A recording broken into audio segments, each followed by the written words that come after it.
All right, three, two, one. Hi, this is William Ramsey. Welcome to William Ramsey Investigates. On tonight's show, I have a very special guest. His name is Herb Smith. I actually listened to him close to maybe 10 years ago on a show that I used to be on and listen to religiously, which was the Visigoth show with Keith Hansen, who I think the show is pretty much defunct. The shows are still available online. It was really one of the first early podcasts. But tonight we're going to talk, I think, about an important subject that's still relevant, which is about the trafficking network that was centered in Mena, Arkansas. And so we're going to go into detail. We've decided to break it into 2 hours, so this will be the first hour. And there's so much information there. So, Herb Smith, are you there? Yes, I am. Nice Awesome. to meet you, William. Nice to be with you as well. So, as a listener to your shows, you've talked about 9/11 as well. So, I recollect you talking about that and me listening to those. So, yeah, I'm delighted that you agreed to the interview. So, for people who don't know your background, can you talk a little bit about yourself and how you became interested in the subject of Mena, Arkansas? Yeah, to just give you about myself, I'm 57 years old. I'm a retired postal worker, so I'm part of the system too. So when we talk about the Iran-Contra affair and Mena, I was in my 20s during the Iran-Contra affair, so that I remember some of these things. But what really kind of woke me up was 9/11. But going into 9/11, I think I was a Republican way back, and when the 2000 election came around, I wasn't crazy about Bush Jr. I didn't know I was actually thinking about voting for Gore and all that. And so when the hanging Chads thing came up, that started. It kind of stunk to me. Even that, at that time, it just something didn't seem right to me. And I'd voted for Bush Sr. twice, but the hanging Chads, just the whole way that went down, started kind of reawakening my interest in what was going on. And then 9/11 happened. I believed it.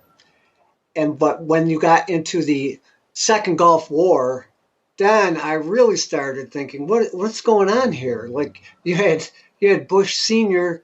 in Iraq, and now you got Bush Jr. in Iraq. Like that was really getting me going. And then in like 2004, I stumbled upon a video called the Pentagon Strikes video. Did you ever hear of that one? Yes, I think I watched that like 3 times. Yeah, I watched pretty much every 9/11 video 3 or 4 times. So okay, the well-known one. Sorry. Yeah, that's what really got me thinking. So it never even dawned on me that the official theory could be false. But so I saw that, and then I realized I was like, we never did see any video of that plane hitting the Pentagon. And then what got me too is how they said they knew right where to go to confiscate any video that would take take any video of the Pentagon being struck. So I went on for kind of about a couple months. I started looking into it, and in the end, I kind of got confused after a while. It was all new to me, and so I gave it up for a little while. And a couple months later, I got into it again, and then I got it. And I think when I don't know, you probably at one point it was what got me, not only the Pentagon, but how they didn't intercept the plane. And I didn't realize that standard operating procedure should have been to intercept the plane. And then Bush's behavior in the classroom. So, and then when I really got it was when I found a site called 9/11 Blimp. Have you ever heard Dave on Biz's show at all? It sounds familiar, yes. Yeah. I feel like So I recollect that. Yeah, he's like a physics major, real smart guy. So when he explained how when you realize the towers didn't just fall or collapse, but they were destroyed, well, that energy had to come from somewhere, and it was just a massive energy deficit. The buildings can't go straight through themselves at that kind of speed, because that's taking away from if at all, that's taking away from the gravitational potential energy. And when I got that, then I knew for sure it was fake. And then I learned about Building 7 And so when I got it, one of the first things I did was I wrote a letter to my paper was the Utica OD, Utica Observer Dispatch. So it was the first letter I'd ever written. And it was kind of a tepid letter as far as one guy had talked about an insurance, Elliot, talking to Elliot Spitzer about like there was an insurance claim. It had something to do with insurance, and I can't even remember what it was. But I wrote this letter to the local paper, and I got the next morning, like I got 2 calls on it. And one guy was like told me about a book, Barbarians in the Gates by Colonel Dom de Grand Prix. Yeah, I recollect that book. Right. So this guy was telling me about Joseph McCarthy was right, blah blah blah. The other phone call I got was by an older lady, and she wanted to meet me, and it turned out like she was actually like a communist back in the day. Okay. So I don't know what about my letter that actually spurred her on, but it was kind of weird. So I went and met. I didn't agree with that, but it was kind of like I felt like I was kind of underground, and that was new for me. And so I wrote more letters, did presentations, and then my friend Andy Sr., who's the other half of the Uticans, like he's a great writer, and he had been studying. We go back to high school, and he had been studying 9/11 too. And the time it happened, his wife told him the day it happened, said Bush did it. Now in the beginning, it didn't take me long to realize it just wasn't a Bush thing. But at first, I kind of thought it was. But it didn't take me long to get past the right-left paradigm. But so he said, why don't we start a blog page and we'll call it Uticans for 9/11 Truth. And I wasn't really crazy about 9/11 Truth. I don't like to always use the same terminology everyone else does, but I agreed to it. It's okay. He said, we don't have anything better to say, anything else to call it. So I said, all right, we'll do that. And so I started writing things. He started writing things up on our blog. And we were both listening to like Wing TV and a little bit of Alex Jones. And when I heard, I think Viz was on Wing TV, and then I found... Which one was Wing TV? Was that the guy Victor Thorne? Victor Thorne, yeah. Right, who died in 2016, right? Or supposedly... Yeah, around that 2015, It was during the election, right? Yeah, right, yeah. So, did you ever hear of his story? Wasn't he in Pennsylvania or something like that? I think he said, if I ever get suicided, the Clintons killed me, right? Didn't he say something like that? Yeah. So, right, the minute that happened, people were talking about the Clintons doing it. And actually, I used his books on Hillary. He had 3 series of books on the Clintons. Right. The sex, drugs, and murder volumes. Right. So he had done a lot of research on that. Yeah. And so I was listening. It stood for World Independent something, Wing D. I can't even World Independent News Group or something. Yes, that's right. Yeah. So that's how I heard Viz, and then I started listening to Viz's shows, and I remember telling Andy, I said, "Wow, this guy's a really good interviewer." I thought he was one of the better ones because I think I'd listened to. He didn't like. It turned out Viz didn't like this guy, Greg Szymanski. Yeah, and I know Greg Szymanski. I remember. Yeah. And I don't think Viz liked him. I didn't think he was an okay interviewer. But when I heard Viz, I was like, wow, this guy's really good. So I think what happened is we must have put a link to one of the shows on our site. And then I saw in the comments, he asked us if we wanted to be on the show. And I told Andy, I said, Andy, like this Visigoth, he put a comment here. I think he wants us to be on the show. And that's kind of how that started. And so I would still do presentations, and sometimes we talk about them. So I have to say, in the beginning, like I was pretty naive. I thought it's just people just didn't know this stuff, and once they know it, like something's going to happen. So that I really did feel that way in the beginning, and I thought, well, if we can do something local, get on shows, then other people, because I didn't think you could necessarily get it nationally, but you could do something local. And if other people did something local, that's the way we can get this out there. And right. It was all new to me. And I really did believe like I was going to change things. I went at it whole hog, Right. And then 2015, I think it's around Viz got off. And not only that, Victor Thorne, he had some issues too, but it's funny when I did, so, after he got into 9/11, I still see things through a 9/11 lens, but of course 9/11 led to a whole mess of other things, and including Arkansas and the Clintons and the Oklahoma City bombing, the Kennedy assassination, which I wasn't really that into the Kennedy assassination. I think I kind of thought he was killed by someone other than Oswald, but I didn't really pay that much. I didn't give it too much mind, really a lot of attention. And so I say it just led to other things, and that's how I got into the Clintons, and you realize pretty quick that there's the Republican Democrat thing doesn't matter, and I don't even look, that just doesn't even factor into my mind now. I couldn't care less, I don't even think about that. Right. But so that's how it went, and like I say, then so that was going on for quite a while. Around 2015, not only Victor Thorne passed away. When I ordered one of his books, I was going to be on a show because Bill Clinton was coming into town. So I thought, well, if Bill Clinton's coming into Utica, I thought, why don't I'm going to see if I can get on a local station and talk about him and all the drugs going on in Mena.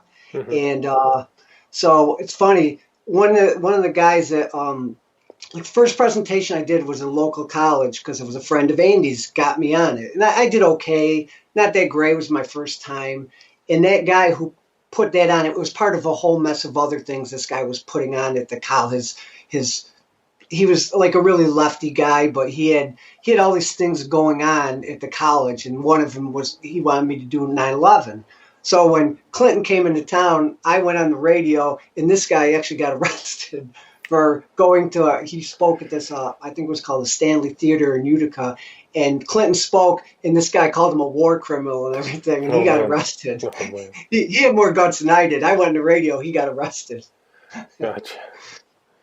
So that's how I had studied a bit on Mena, and then I didn't really get it. The guy who had me on, his producer, I had done something on 9/11 before, and his producer, he was young, but he's kind of an old soul type, and he got me back on. So I knew I could ask anytime I wanted to get on the show. I could talk about Clinton and Arkansas, and then I also did a show. I didn't really feel like I was able to completely present what I wanted because it was kind of contentious, which was good. You don't want to just preach it converted. Actually, two of the guys that were on his show ended up agreeing with me, like the producer and this other guy. And then I also did a show at a local college radio show on this. And then just recently, what brought this upon was I put up a link to Billy Jack Haynes, the wrestler, talking about being one of the witnesses to the Boys on the Tracks. And your producer Booker, he saw that. I guess he must be a wrestling fan, and that's how we got in contact. Interesting. So I don't know about that story. I don't even know much about wrestling, but when did he come forward and say that? Because that event happened back in the 80s, right. Early 80s maybe? Yeah, that happened in 87. 87, yeah. He just came in, I think he said it a few years ago, maybe even 2016, but it kind of brought it back a little bit. And even a year ago, he talked about it. And on the wrestling show, Hannibal TV, the guy called a private investigator out there just recently did a show. So it at least kind of brought it back a little. Well, we'll get into that, the next show, but how and see, whether he really was a witness, who knows? Why he would say, but why would he say it if he wasn't? I'm not sure. But at least it kind of brings it back again. And it is important because some of the same people, of course, the Clintons, William Barr comes up in this. They're still around. And I think William Faulkner said past history isn't dead. It's not even past. It's not even past, right? That's true. Yeah. So it really does. It really shows.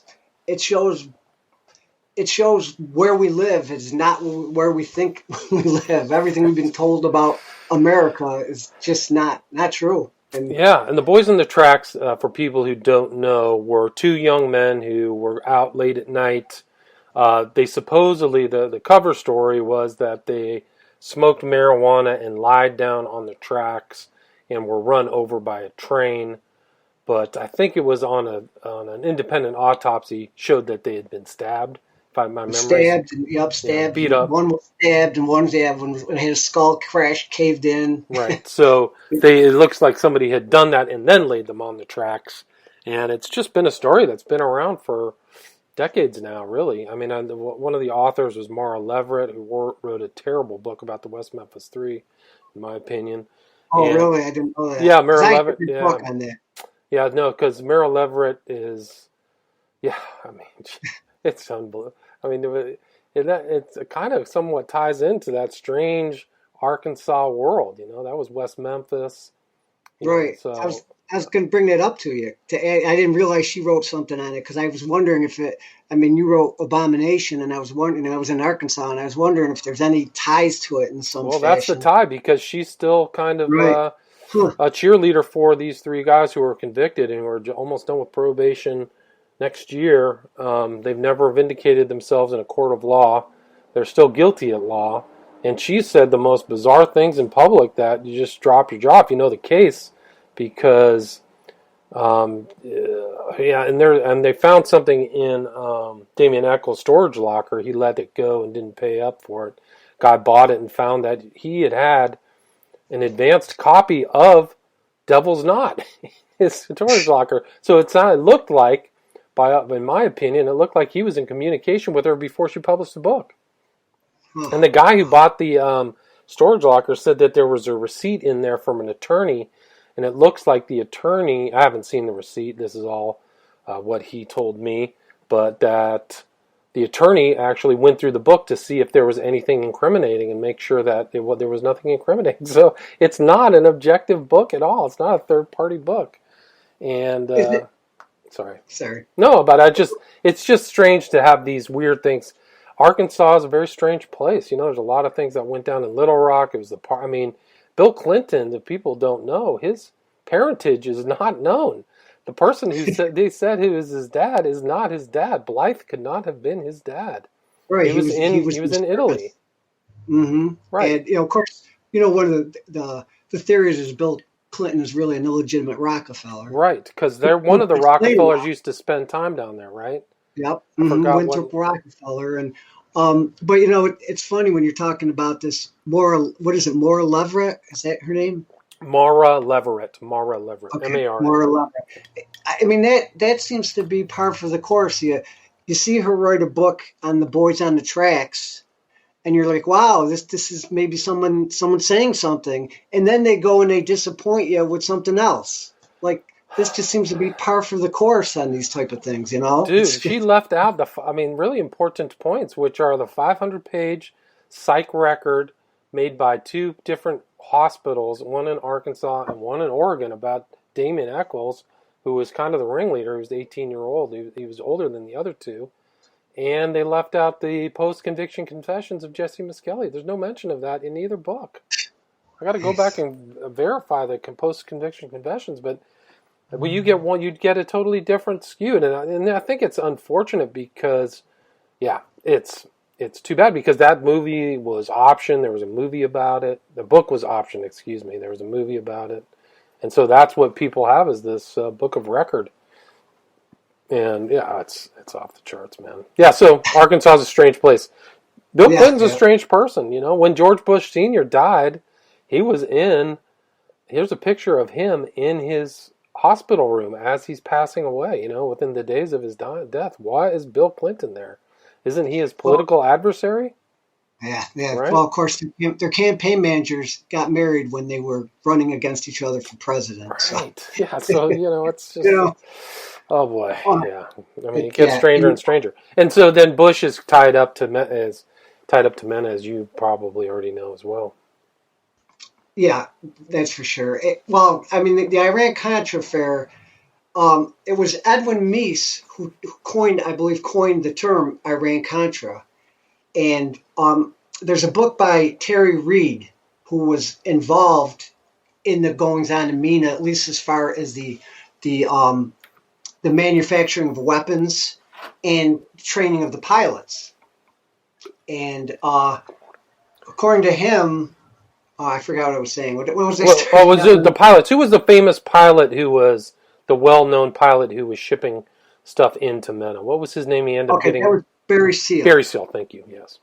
Okay, so I forgot where I was going with I'm with sorry. that. I was going to do that at least once because there's so many. There's so There's so many. many there's all these guys. Dan Lasser. There's all kinds of. You can get into the Arkansas Redevelopment Fund. There's all kinds of money right. laundering. Yeah. Just so dirty. So basically, yeah. Okay, I know. So the Iran-Contra was coined by the phrase was coined by Edwin Meese. And in the book, they talk about William Barr saying even to call it Iran-Contra was a bit of a diversion, although the Iran-Contra affair is officially considered a diversion of profits from weapon sales from Iran to weapons to the Contras. Right. That's kind of what it's called. That's the official version of what it is. And William Barr, who's now the Attorney General, and he was a big part of the Iran-Contra affair. His code name was Bob Johnson, and even he was dressing down Clinton in the thing I'll get to, because they were taking a little bit too much for themselves doing things, Okay. and he said that I think he even said that's a diversion as well, to just to keep it as Iran-Contra is not giving you It's obviously not seeing the full broader picture, right. right? I mean, there's a Right. lot So, more going on, right? right. So maybe they thought, okay, that Let's they label it didn't. this. This is a limited hangout, right? Right. Let's call it this. We can get around this, Right. but we don't want to bring up the drugs. We don't want to bring up Arkansas. We don't want to. So the Iran Contra is, even to call it Iran Contra feels like that's their term and they're leading you a certain way already. Right. But Yeah. Excellent right, point. but Yes. again, the Iran Contra was a diversion to the Contras. And I'm sure your listeners know the Contras were the Somoza loyalists who were overthrown by the communist Sandinistas. Right. And that's how the whole idea that we can't have communists down in Central America and we have to fund the Sandinistas. We have to fund the Somoza loyalists, the Contras, to get that back in because we can't be free if we have communists down in Central America. Of course, they're still there, and somehow we're free. So, Yeah. How'd that work out? yeah. So if I said we weren't free, and they say, "What are you talking about?" Well, the Sandinistas are still in power, aren't they? But so anyway, so MENA is basically about what happened there was. Let's see, it's hard to which one to start with. Probably the easiest they had weapons manufacturing going on down there. We'll start with what they did was they brought the CIA brought a firm called Ivor Johnson, which apparently goes back to the Revolutionary War. Interesting. I've never heard that term. Yeah. So No, I never heard of Ivor Johnson. Honestly, I didn't know that. Yeah. So well, I guess they got quite a heritage, So they took them. They relocated them from New Jersey down to Arkansas.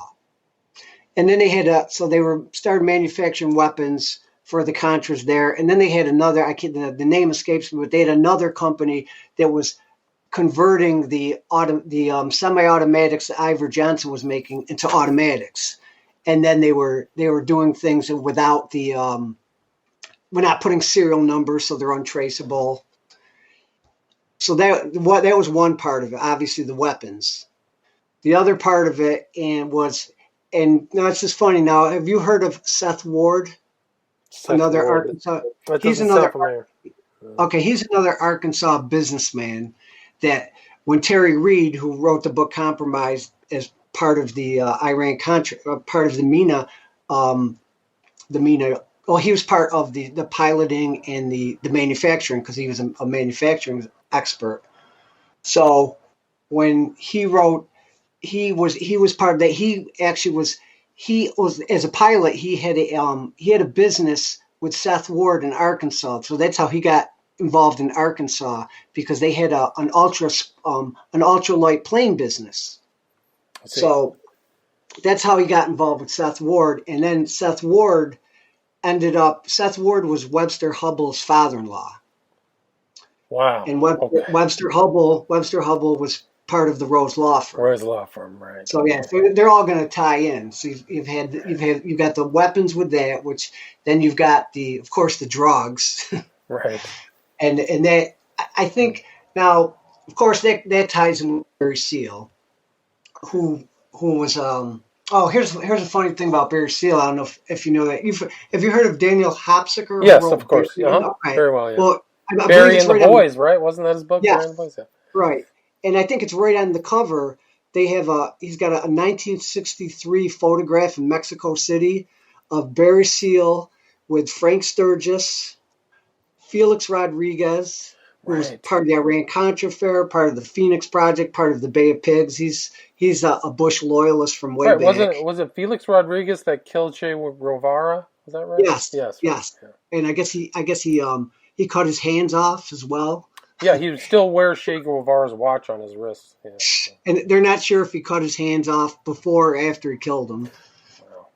Yeah. And then Porter Goss is also in the picture. Right. And I don't know if Porter Goss, when I first got into 9/11, Porter Goss was the head of the CIA at that time. Right. So I knew that name, and it turned out that Porter Goss was also on the House Select Committee of Intelligence, and he talked about he was also a congressman in Florida, of course. Right. So it just all goes back. It's all interwoven all the way back, right. Even that far back. Yeah. Mm-hmm. So Barry Seal again, I guess these guys were part of assassination team called Operation 40. So Barry Seal goes way back. So they had their eye on this guy like from the beginning, and he also was in 1972. He was like TWA's youngest pilot, and he was smuggling weapons for the anti-Castro Cubans. Right. So he's networked with that too. Yeah. Yeah. So he goes way back. He's obviously like mobbed up like right from the beginning. Now it's funny though and I know you probably mentioned this on a show I was listening to, is how like nothing ever really happens to Cuba. They can never. I think Johnny Carucci's talked. Like they can never seem to assassinate Castro. Right. Right. It just happens to be a Jesuit Catholic country. Yes, very strange indeed. That he's not very powerful. Nothing next to the U.S.'s potency, but yeah, it's very strange. I think something happened because of Kennedy that people became gun shy after '63. After November 22nd. Mm-hmm. I think that's really what dissuaded. Like, look at what it's come to. And I read a really interesting book about the assassination. I actually had the guy on my show. His name was McPherson. Was the author of a book about the assassination of Letelier, the first person really assassinated in D.C., and it was all these anti-Castro Cubans who were super violent in those years, 60s and 70s. So these guys are hanging out with these operators who were very angry, who got kicked out of their country, and were violent. Lots of weapons. Yeah. Lots of illicit means of getting funding as well.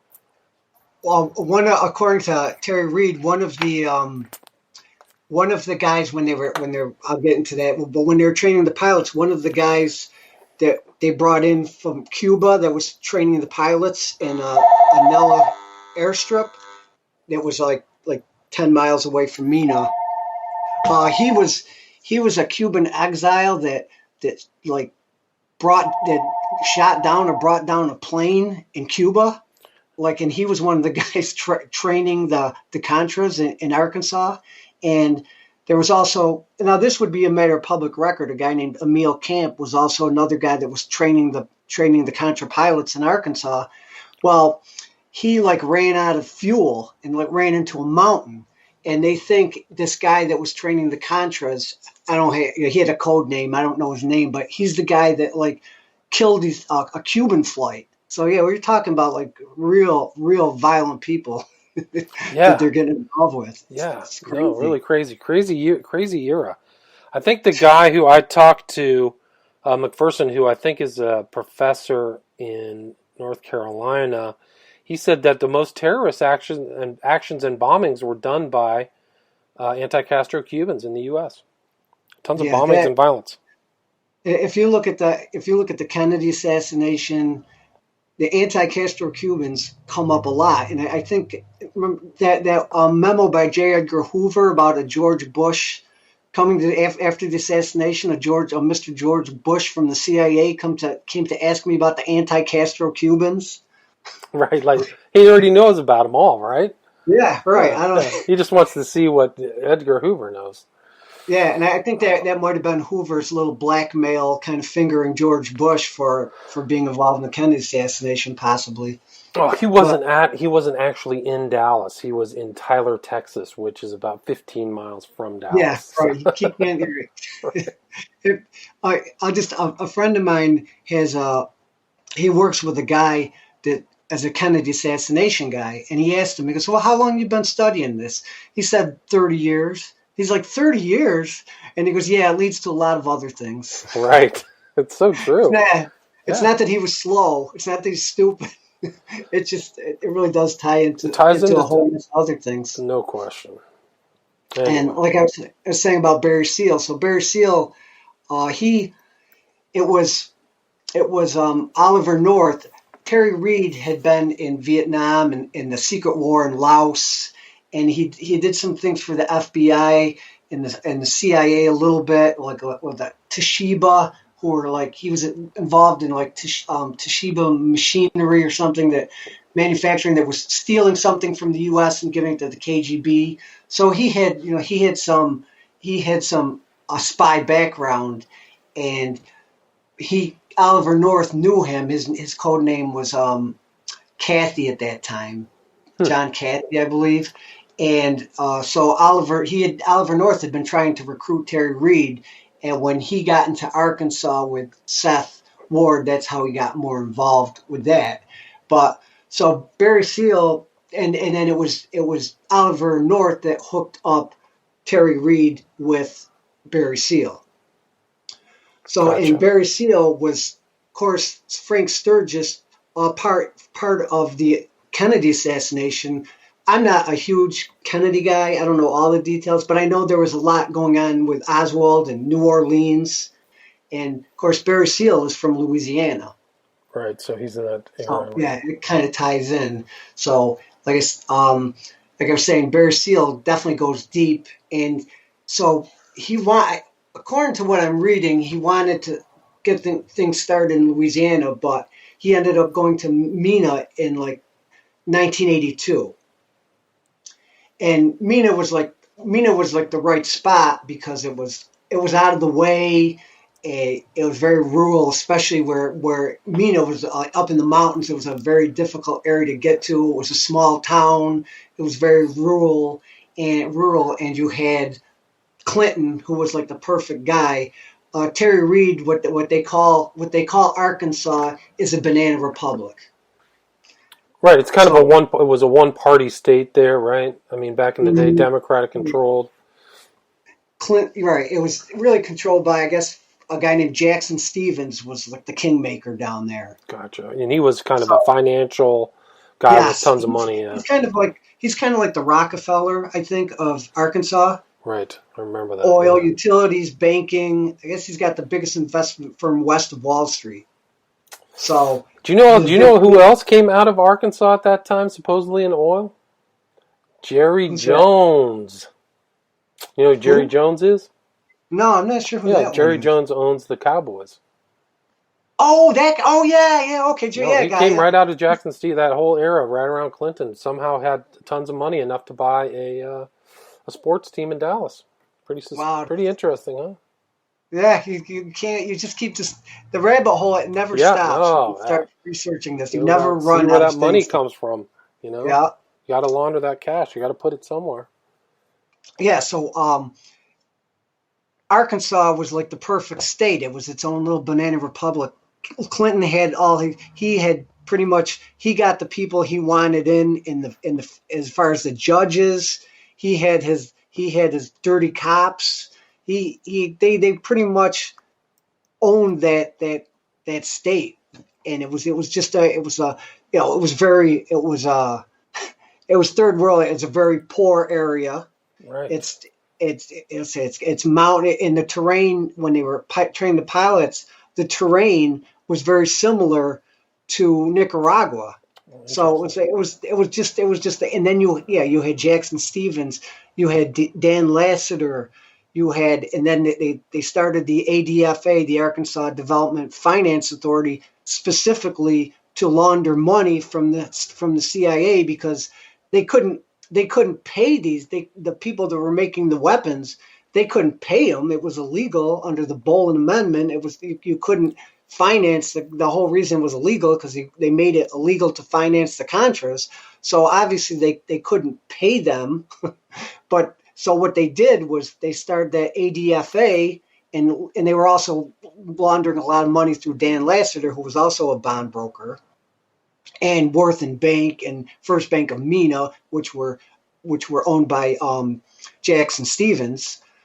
So you couldn't they couldn't pay like Ivers Johnson outright. So what they did is they gave loans to the companies they had to pay through the bond fund. Right. That's right. So in other words, it was all. So that was the laundering device to do all that stuff. Yes, yeah. Between Dan Lassiter and the ADFA and like I said, Worth and Bank, First Mena Bank, you can launder. They had the people. Oh, Jackson Stevens also apparently helped bring the BCCI into the United States. I wasn't aware of that. Wow. Bank of Commerce and Credit International, the most corrupt bank in human history. Yeah. The Banks of Crooks and Criminals International. Right. So everything was in place in Arkansas. It was a banana republic, but it had people with the banks and the bond expertise to launder the money. Yeah, and Clinton, before he was governor, he was the attorney general, right? Attorney General, yes. Yeah, like 26, 28. Mm-hmm. And then, according to Victor Thorne, when he became governor, he got a little bit too far after his first term. He was voted out by Frank White, I believe, right. And they say he might have really won that election, but they took it from him because he was getting a little too big for his britches, according to them, and they had to. He wasn't the king. He was just he was the puppet, but I think he thought he was a little bit more than he was, and they had to bring him in line, and then he won the next term. But so he and Tyson Chicken, Don Tyson of Tyson Chickens is another big name down there. Right. Yeah. And one of his associates. Of course, Hillary made her money that $1,000 into $100,000 in commodities. Right. Wasn't it like a cattle futures or something like that? Yeah. So that ties in with Tyson Chickens. Wow. So all these things, if you just think of Arkansas as a banana republic and the CIA is like, as Terry recalled, was renting Arkansas. That's why so much of it, like you say before, when we were talking before, Arkansas wasn't the only place, but it was probably where most of it for a few years was going on, especially the drugs with Barry Seal and possibly even Don Tyson as well. So there was a lot going on with Barry Seal. And what happens, Barry Seal now a lot of people think that they always talk about the government, like it's just the government, but there's various departments of the government. So they don't tell everybody that Barry Seal is doing these things for us till it comes up. And so Barry Seal got arrested by, I think in Miami by the DEA there. But what they did in '84 was when he got arrested, then they made him a DEA informant. So Seal was a DEA informant? Yes, they made him in 1984. So once they made him a DEA informant, because people in Arkansas knew there were drug drops going on. They knew there were things going on. But once they made him informant, they said he's working for the DEA, so they couldn't pursue it as well as they wanted to. They would just say, hands off, he's our boy now. So I think that was, once he got arrested, that was their way of protecting him from anything else, because no one now they didn't go tell everybody at first that he was working for the CIA and that he was doing things down in Mena. And until people started making a fuss. And then, like I say, I don't think the government is all, they don't tell everybody everything. It's not one organization. It's a conglomerate. So if the DEA in Florida doesn't know what's going on and they arrest him, but they don't want to blow his cover for what was going on in Mena, then they made him an informant. So it was then it became hands off on Barry Seal because they knew what was going on down there, but they couldn't get to him because they know him once he became a DEA informant. And then what he did was he was taking drugs down and taking drugs back, but then he spied on the Sandinistas. He got drugs from the Sandinistas. And what happened was he's got pictures. I don't know if Barry Seal was in the pictures, but he took the pictures, and Reagan, wanting to get support, saying, "Oh, the Sandinistas will stoop to anything." You know, he's got the Sandinistas like transporting drugs into his plane on his pictures, and Reagan went and exposed, put that up on TV and exposed, and then he just blew Barry Seal's cover. Interesting, right? Yeah, so that made him now he's becoming a liability, but he's still, so now when he blew his cover, and I'm not sure what year he did that, but so it made Barry Seal expendable, and that could have been part of the whole thing. And then he got arrested again from Louisiana, and then he went. What he did, he thought he was going to get out of that one, but what they did was the judge from Louisiana ordered him to stay from 6 p.m. to 6 a.m. in a halfway house in Louisiana, in a halfway house with the Salvation Army. Now, when Reagan exposed his cover, as far as the Sandinistas, the Medellin cartel put a $500,000 purse on his head. So what this judge did is there was known where Barry Seal was going to be. Right. So it basically signaled it, right? Right. And so his lawyer said, "Well, you just put a death sentence on him." And of course, that's what happened. Right. So then all these supposed guys from South America came in and shot him, right? Right. Now, according to, there's a book called The Conspirators by Al Martin. It's The Conspirators, Secrets of an Iran-Contra Insider. And Al Martin was more involved in the financial end. According to him, the Iran-Contra wasn't just not just even just about drugs, and that it was tied up with all this fraud and all these shell corporations and all this sort of thing. Well, according to Al Martin, the guys that shot Barry Seal were employees of Southern Air Transport, which was a CIA front company. Yeah, it's always been, it's like a notorious. Right. Okay, so he said their record was scrubbed, but according to Al Martin, he had some information on it, and that's really where these guys came from. In other words, it really wasn't the Medellin cartel that killed him. And Al Martin says that William Casey gave the word to liquidate Barry Seal. Interesting. And also, according to Terry Reid, Barry Seal was blackmailing Bush, which was apparently he got some pictures from the KGB. But Barry Seal used a lot. He blackmailed a lot of people, including Edwin Meese, with dirty money, so it could be traced. But Barry Seal told Terry Reid that he had something on Bush's sons as far as getting involved in the drug trade. So Barry Seal was a dead man. No matter how matter how you look at it, the guy, he got in a little bit over his head, and I think he thought he could do better than he did. Barry Seal always thought he could handle the handlers, and it turned out not to be true. I mean, didn't he have tons of money? He was trying to always invest his money, right? I thought that he always had problems like trying to figure out where to put his cash. Oh yeah. I think that's in the. Did you see American Made with Tom Cruise? Yeah, I don't remember it very well. Yeah, but part of that and I'm granted it's Hollywood, but he was having trouble with all the money he had. He had he was doing drop offs. A lot of it was going to Dan Lassiter to launder for him. And if anybody doesn't, Dan Lassiter was another bond broker, and he was really good friends with Bill Clinton.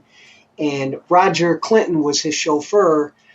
And when Roger Clinton got busted, Dan Lassiter got busted as well for cocaine and being a cocaine dealer. And he was given 3 years, but he only served 6 months, and 2 of those months were under house arrest, and he got pardoned by Clinton. Wow. So Dan Lassiter was another, they call them bond daddies. Dan Lassiter was, again, another part of the whole money laundering scheme. Yeah, the lesser known kind of operator, yeah. Mm-hmm. And I was doing some research on him, and he started getting his money. Do you remember the Ponderosa Steakhouses? No, I'm not familiar with that. Okay, they were pretty big up here when I first. I'm kind of like a weird fussy eater, but when I first started eating steak, I used to go to Ponderosa Steakhouses. Well, Dan Lassiter started the Ponderosa Steakhouses. I guess that's how he started making his money, and then he got more into bonds and that sort of thing. But yeah, so like everybody Clinton was hanging around, his brother Lassiter, like doing a lot of drugs. I mean, it just seems to be around there a lot. Yeah, well, that was the era. I mean, I think that was really a cocaine era. I don't know, maybe the 70s into the 80s. I don't think they knew the consequences as much. Right. I think when I started getting to 9/11, and when I really understood it intellectually, as far as the physics of the towers and all that, I got it. But I think when I realized, because I grew up I was in my 20s in the Reagan era, and I knew all the just say no. And when I realized, as I got a little bit older, okay, I knew people did drugs. Like, I never did them, but I knew people that did them, and I knew they didn't have any problem getting them. So when I realized the drug war was phony, right, and then that just really hit me, and I was like, oh my God, what else is fake then? Like, they made such a big deal about that, and then it turns out that they're dealing drugs, and that was the one I think that, and that's why I gravitate towards this, because there's so much, especially with the money laundering. Like, they can't. The CIA and drugs go way back, and I think, to me, more than anything, the hypocrisy on that just blew me away at first. Yeah, it's incredible hypocrisy, because a lot of those guys knew what was going on, and they're making tons of money, tons of untraceable cash. Mm-hmm. But it's the money laundering where I think you can always get these guys. And also another part of MENA is people knew what was going on, and there was an agent named William Duncan. He was an IRS agent. And at the same time, there was an Arkansas state investigator named Russell Welch. They ended up coming together because Russell Welch was on the ground hearing things about drugs going on and that sort of thing. And William Duncan found through the ADFA, he found all the money laundering that was going on through there. Oh, interesting. So they got together, and I think in '86 they tried to go through get a federal grand jury they had like a 3,000 page report that they compiled with indictments and bankers, witnesses saying they saw money laundering. They would see people like making deposits at all different tellers at the same time. So they did all sorts of things. Oh, my gosh. They knew this was going on, and what happened was they stymied the investigations at the federal and the state level. So they got, William Barr, Terry Reid quotes when they had this thing. What happened was Clinton was taking too much, and William Barr had to dress him down. Clinton wasn't supposed to be at this meeting, but he showed up, and William Barr kind of dressed him down for taking a little bit more than they should have, because the state was supposed to. It's the feds. It's the Iran-Contra affair. It's the feds that are doing this, and the state is allowing to do them. They're getting money for it, but they were taking too much. But according to William Barr, that they knew about Duncan, doing all the stuff. And so he said that what they did is they had to get a guy in place, and his name was let me think. I gotta think. Michael Fitz something, and I knew I had it. And Michael Fitzhugh. So he was the attorney that William Duncan presented his evidence to, and Fitzhugh said that William Duncan asked for more time. And William Duncan's on a video called the Mena Connection, and he categorically denies. He said, "Why would I want more time? Like, I had this ready to go. I want to present this evidence. Why can't I do it?" So this Fitzhugh was the guy that William Barr put into place to stymie the investigation at the federal level. And it took them 2 years later, they couldn't get it through. So what happened is Duncan and Welch, then they tried it at the state level. So Mena was in Polk County, so they went to the Polk County deputy prosecutor. His name was Charles Black, and they presented the evidence to him. So they went to Clinton. Now Clinton on the state level, they went to Clinton, and of course the federal level, you got Bush, it was really the Iran-Contra affair is more Bush than it ever was Reagan. So they got their guy, they got their U.S. attorney in place to stop it at the federal level, and then Clinton stopped it at the state level. So this guy named Charles Black said, we don't have enough money in our county to prosecute what's going, to look into Mena. So Clinton apparently, he promised him $25,000, which he never got. And then they also had a U.S. the Arkansas Attorney General. His name is Asa Hutchinson. Yes, and he became governor later, if I remember correctly. Yes, he is right now, I believe. Oh, is that right? Okay. Yeah, I think he's like on the second term. So they went to Russell Welch and William Duncan tried it on the state level. They had this 3,000 pages of files, and Asa Hutchinson said there's not enough evidence here. Right. So they stymied it on that level, and the Arkansas citizens started an Arkansas committee because they knew of all these people lived it. They saw all these low-flying planes and these drug drops and people knew what was going on. They formed a committee and they went to Clinton, and Clinton did nothing again for them as well.